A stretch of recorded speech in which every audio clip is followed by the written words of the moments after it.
ننګرهار کې د دوو زونونو د شپږو غوره لوبډلو ترمنځ د فوټبال سیالۍ پیل شوې. د یادو سیالیو د پرانیستي په مراسمو کې د ننګرهار ولایت مرستیال مولوي عزیز الله مصطفی د لوبو او لوبغاړو څخه د اسلامي امارت د ملاتړ ډاډ څرګند کړ.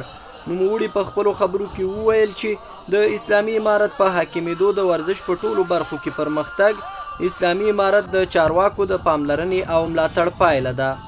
امارت اسلامي د ورزش برخې ته یقینا کامله توجه لري او د ورزشکارانو د دې ریاستونو تر شا ولاړ دی او کامله هماهنګي ورسره لري او دې لپاره عمومي د اولمپیک ریاست هغه په رهبرۍ کې لري.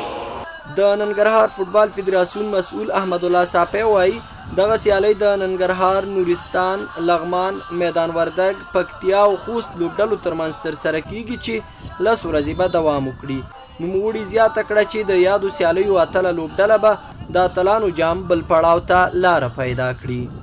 دا هغه سیالۍ دي چې په داخلي ولایاتو کې چې کومې لوبډلې په داخلي لیګونو کې قهرمان شوي وي بیا د قهرمانان سره دلته بل پړاو ته د تک په خاطر باندې سیالۍ ترسره کوي تر څو د افغانستان هغه 10 ټاپ 10 لوبډلو ته لاره پیدا کړي.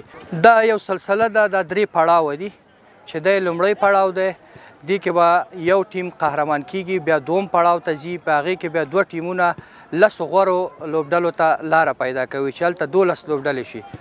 لوبغاړي عبدالرحیم کریمي او محب الله د یادو سیالیو له تنظیمونکو خوښ دي او وایي دا ډول سیالۍ د پټو استعدادونو د ښکاره کولو لپاره ډېرې مهمې دي. دوی د ورته نورو سیالیو د جوړېدو غوښتنه کوي. الحمدلله ماشاءالله خیلی بازی‌های خوب است، تیم‌های خیلی خوبی است، تیم‌های ننگرهار، پکتیا، نورستان، وردگ و تیم پکتیا. ما الحمدلله انشالله به این بازی‌ها آمادگی کاملا نداریم. ما خیلی زیاد خوش هستیم چون که این بازی‌ها به سطح خیلی بلندتر برگزار می شود و بازی‌های خوبی خواهد باشه ان شاء الله. مننه کوم له دوی څخه داسې لیګونه موږ ته په لاره اچولي دي. دا د دې لپاره ګټور دي چې هغه ځوانان چې کوم استعدادونه پکې پټ دي هغه راڅرګند شي. یادې سیالۍ د روشن مخابراتي شرکت په مالي ملاتړ د ننګرهار فوټبال لوبغالي کې ترسره کیږي.